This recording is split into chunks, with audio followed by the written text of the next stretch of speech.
j'ai envie de revenir à quelque chose d'encore plus simple, et c'est souvent comme ça que je fais en fait dans mes marches aléatoires, c'est-à-dire que quand je me suis un peu embourbé dans quelque chose de très compliqué, j'ai envie de revenir à quelque chose qui me rassure parce que j'ai pas envie d'être dans les cordes non-stop, alors je vais te parler tout simplement du degré d'un polynôme. Sois le bienvenu. On se retrouve aujourd'hui pour la deuxième marche aléatoire du dimanche. Je vais faire précéder cette émission d'une toute petite introduction sur l'utilité de suivre des marches aléatoires qui sont faites par quelqu'un d'autre. L'idée avec ces marches aléatoires dans lesquelles je t'invite à m'accompagner, c'est de voyager assez brutalement entre les chapitres pour éviter d'enfermer ta pensée dans un de ces chapitres justement et pour ne pas t'habituer à passer seulement de la proposition 43 au théorème 44. Ces thématiques-là d'association d'idées, on avait déjà évoqué le fait que c'était des associations d'idées qui servaient par exemple au jury de concours pour te poser des questions, à tes colleurs aussi pour te poser des questions, et tout simplement aussi aux concepteurs de sujets pour construire leurs problèmes. La dernière fois, nous nous étions arrêtés au polynôme annulateur d'un endomorphisme. Cette idée-là, on peut s'en servir pour pas mal de choses en fait. Par exemple, pour calculer la puissance énième d'un endomorphisme, auquel cas on passera plus volontiers par les matrices, et là il sera question d'une division euclidienne de x puissance n par le polynôme annulateur, je sais pas si tu te souviens de cette technique, et aussi un polynôme annulateur d'un endomorphisme, il peut servir à déterminer les valeurs propres de cet endomorphisme. Donc valeurs propres, que tu sois un lycéen, un étudiant en première ou en deuxième année, c'est sans doute un peu tôt dans l'année pour t'introduire ce concept-là, donc j'irai par là lors d'une prochaine marche aléatoire du dimanche. En attendant, je t'ai parlé de division euclidienne tout à l'heure, et justement je vais revenir sur ce truc de division euclidienne. La question que je me pose, c'est est-ce que je saurais en faire une avec deux entiers relatifs déjà ? Honnêtement, moi ça doit faire 10 ans que j'en ai pas fait une, mais je pense quand même savoir comment faire. Mais te souviens-tu comment faire la division euclidienne de 123 par 17 ? Ça peut être déjà un bon exercice à faire qui va te mettre en confiance parce que normalement tu vas retrouver la technique assez vite. La même chose, je te pose la même question dans R de x, c'est-à-dire que si tu prends deux polynômes à coefficients réels, est-ce que tu te souviens de la manière dont effectuer la division euclidienne de l'un par l'autre ? Est-ce que tu as aussi des exemples d'application de la division euclidienne ? Tu peux aussi te demander, est-ce que tu sais énoncer le théorème de la division euclidienne ? Et enfin, si dans ta filière on fait ça, tu peux te demander, est-ce que tu connais la définition d'un anneau euclidien ?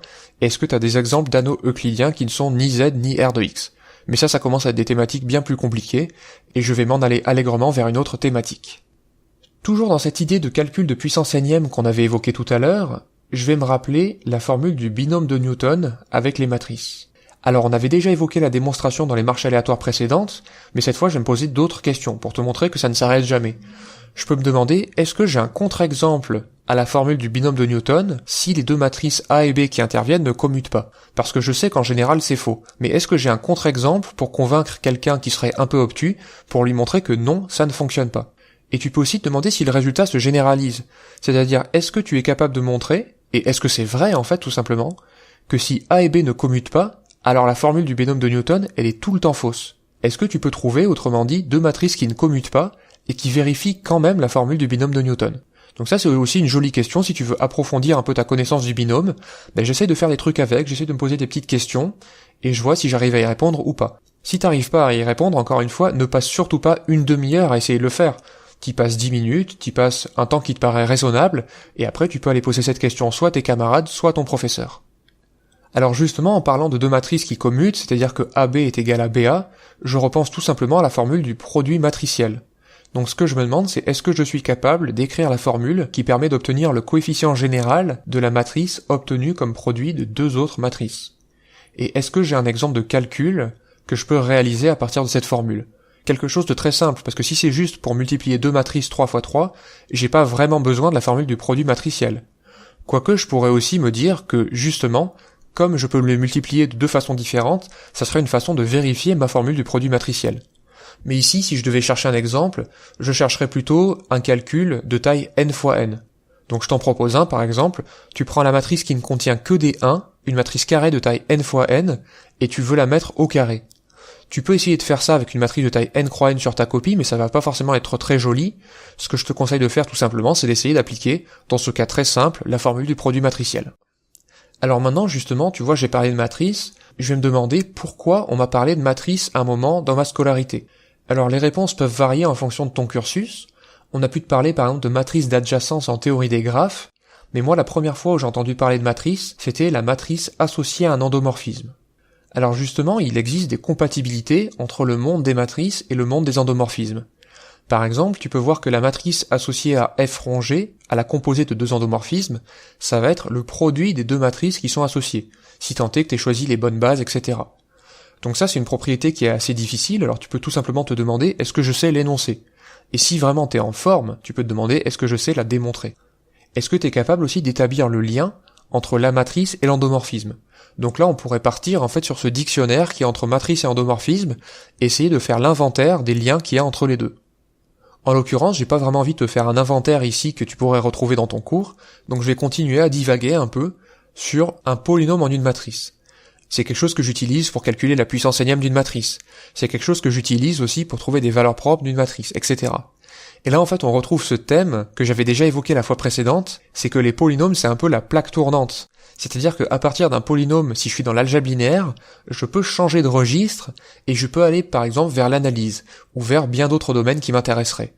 Donc ici, je te parle de polynômes, je vais totalement oublier ces histoires d'endomorphisme et de matrice, et je vais me souvenir tout simplement du théorème de d'Alembert-Gauss. Ce théorème te dit que tout polynôme à coefficient complexe qui n'est pas constant admet au moins une racine complexe. Alors c'est un théorème qui s'énonce très bien, l'énoncé est très facile, mais la question c'est à quoi ça sert? Alors ce théorème-là, en fait, il peut te servir, si vraiment t'es assez loin dans tes connaissances, à démontrer le théorème spectral pour la réduction de matrices symétriques. Ça c'est quelque chose qui est assez compliqué, où tu vas parler de sous-espaces stables, tu vas parler de restriction d'endomorphisme à des sous-espaces stables, etc. Moi je vais revenir à quelque chose de plus simple, puisqu'on est encore en début d'année. Je vais te parler du théorème de factorisation des polynômes de R de x en produit de polynômes irréductibles. Donc je te donne un polynôme, disons x puissance 4 moins 1, et je te demande de le factoriser en produit de polynômes irréductibles dans R de x. Donc le polynôme que je t'ai donné, c'est pas anodin, en fait, c'est le polynôme qui a pour racine les racines énièmes de l'unité dans C, et c'est un exercice assez classique que de savoir le factoriser. En fait, même si t'es dans une filière, comme la filière où j'enseigne, ECS, où les nombres complexes ne sont pas très importants, s'il y a un seul polynôme à savoir factoriser, c'est bien x puissance n moins 1. Et ça, c'est un exercice, tout simplement, que je t'invite à faire.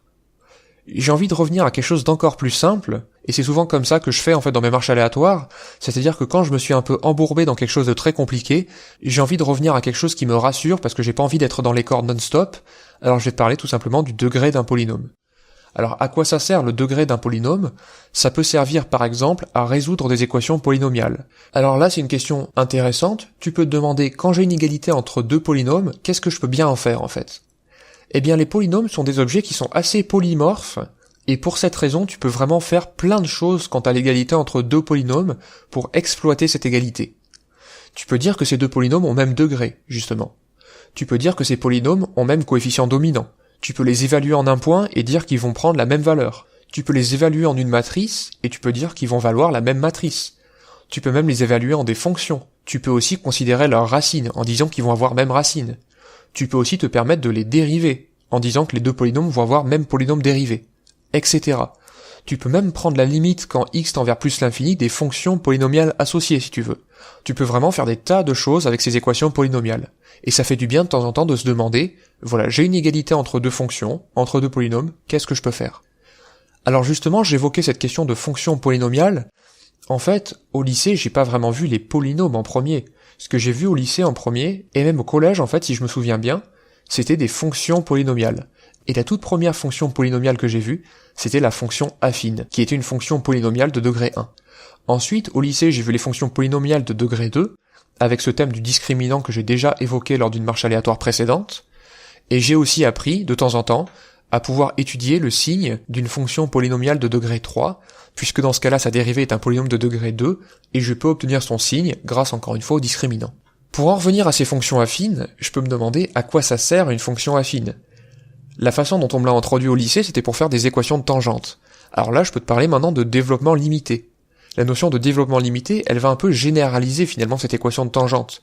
Puisque plutôt que de chercher une équation de tangente, c'est-à-dire la fonction polynomiale de degré 1 qui ressemble le plus localement à une courbe, je peux me dire, je vais chercher une fonction polynomiale de degré 2 qui ressemble à ma courbe, ça sera encore plus précis.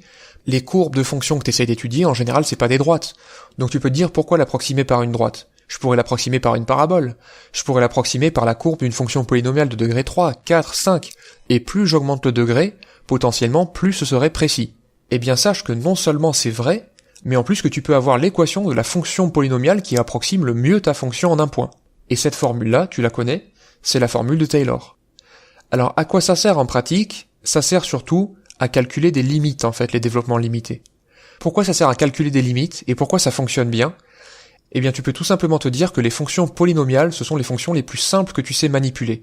Et si de fonctions comme des cosinus hyperboliques, des exponentielles, des logarithmes, tu peux te ramener uniquement à des polynômes, eh ben ça sera beaucoup plus facile à manier. C'est exactement ce qui se passe maintenant dans tes études supérieures. Au lieu d'avoir des astuces et des méthodes rocambolesques pour lever des formes indéterminées, maintenant on te parle de formes indéterminées, tu te dis ok, c'est indéterminé parce que je sais pas qui est le plus fort entre l'exponentielle, le logarithme et le cosinus, mais si je fais un développement limité, tous ces gens-là vont ressembler à des polynômes, et là je vais pouvoir déterminer effectivement qui est le plus fort. Alors voilà qui termine la marche aléatoire d'aujourd'hui. Si tu as réussi à suivre tout ça, déjà reçois mes compliments, parce que c'est pas forcément évident de suivre toutes ces mathématiques comme ça à l'oral. J'espère que dans ces marches aléatoires, tu pourras identifier un thème qui te semble central dans tout ça, et commencer à le travailler, et éventuellement, quand tu te sentiras à l'aise sur la notion centrale, où tu t'es dit « Ah oui, c'est vrai qu'il y a un trou à cet endroit-là, il faudrait que je le travaille », que tu vas pouvoir commencer aussi à travailler les notions connexes, comme on les a évoquées. Enfin, si, selon toi, le moment n'est pas venu de travailler les notions que j'ai évoquées aujourd'hui, parce que tu as un chapitre en cours, tu as un devoir maison à réaliser ou tu as d'autres matières à travailler, n'hésite pas, encore une fois, à noter les idées qui t'ont posé problème dans ton journal de bord, et comme ça tu pourras y revenir en temps voulu, lorsque tu ne sauras pas quoi faire et quoi travailler en mathématiques. Pour terminer, j'ai un petit quelque chose à te demander. C'est-à-dire que dans ma série principale, c'est-à-dire tout ce qui n'est pas marche aléatoire ou Kepasso, j'ai traité déjà beaucoup de thèmes qui me paraissent centraux dans ma perception des mathématiques et surtout dans l'expérience que j'ai des mathématiques avec les questions que les élèves m'ont posées. Si tu voudrais que je traite un thème particulier, que ce soit un thème mathématique, que ce soit un thème paramathématique, sur la perception que tu as des classes préparatoires, etc., je t'invite à me poser tout simplement la question dans les commentaires. Je me ferai une joie de te répondre et de te dire si je peux apporter une réponse pertinente à la question que tu m'as posée ou pas. Lors de la prochaine émission, je te parlerai des corrections d'exercices qui sont disponibles sur Internet. En attendant, je te souhaite une excellente journée et je te dis à la prochaine.